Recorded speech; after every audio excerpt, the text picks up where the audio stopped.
My name's Tane Danger. This is the Theater of Public Policy. So what we like to do on our show is we talk to a really smart person or persons about a big idea or big issue, and then we have this team of fantastic improvisers that brings everything that that person has said to life through completely unscripted improv theater. Whoa. So we'll see how that works. Catherine, my parents say I'm not allowed to see you anymore. Oh, Jimmy, it's hard. But I'm from the wrong side of the tracks. Your family burns coal for its energy. We rely on wind power and solar. And like the wind, your love draws me in. But like the heat of the coal, my heart brings me back to home and hearth. You're my favorite charismatic megafauna. Hey! I'm Frack. Come on. Go to him. You have more in common than we do. Come on, he's a goody two-shoes. I use water. A lot of it. I'm drawn to him, Jimmy, I am, but there's a solar out there for you. I think I see sunshine over there. Sunshine over there. Sunshine, you be with wind. Wait a minute. They look happy. We are happy. And I'm just full of gas underground.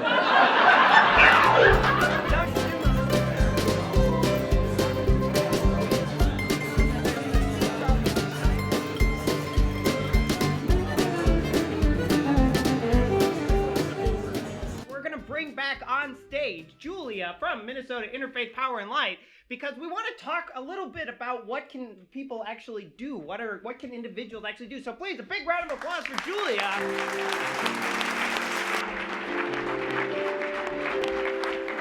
Well, I just want to say it's incredible to see everyone out here tonight. And I think this is a testament to the fact that something is going on in the Minnesota interfaith community.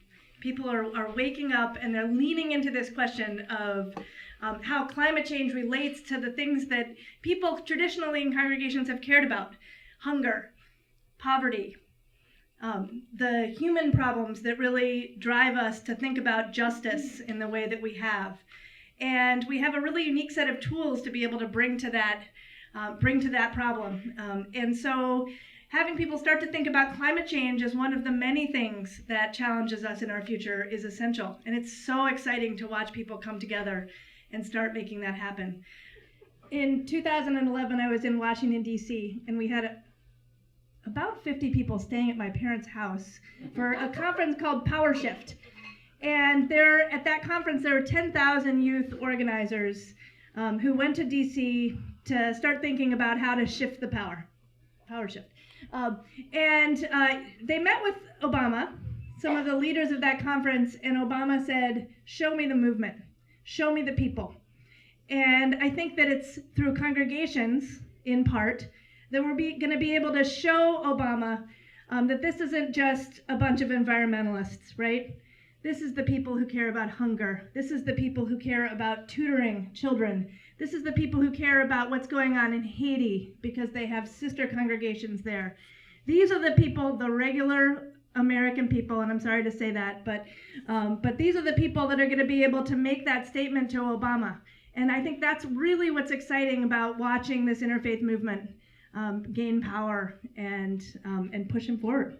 Okay, so we can probably take maybe two more questions. So yes, this man has been very eager. How do we move Obama down there so he can be the president for the environment that we all elected? How can we give Obama the power to single-handedly save the planet a la Superman? Okay. And yes, Julie wanted to set the record straight, he needs to do much more. But what he said in the State of the Union address and what he said in a speech at Georgetown University in June was he would love it. He encourages Congress to come up with a bipartisan climate change bill. But he's not going to wait forever. Our kids can't wait forever for action. And so what he is using, you cited the Clean Air Act. The Clean Air Act is the only federal legislation I know whose primary purpose is to protect public health, human health.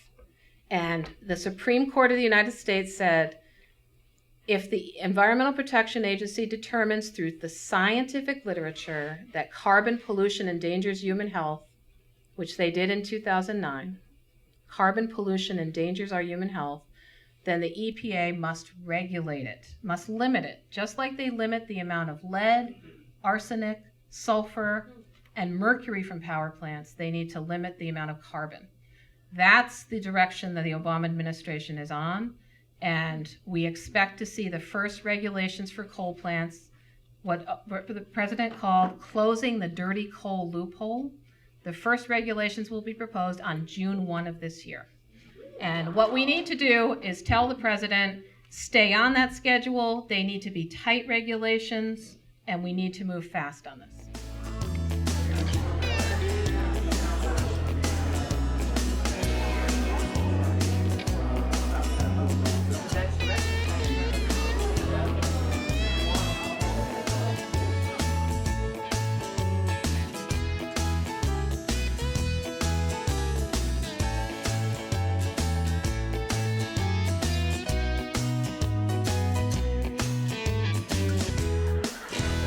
You want to say something? Yeah, show it to me. It's a piece of coal. Where did you get it? A silent auction. I heard about these. I heard back in 2014 people used this. But you know what I'm going to do? I'm going to crush this thing in my... Yes, I'm going to make a diamond. Wait, that's where diamonds come from? Can you believe that? They don't? The books aren't any good anymore.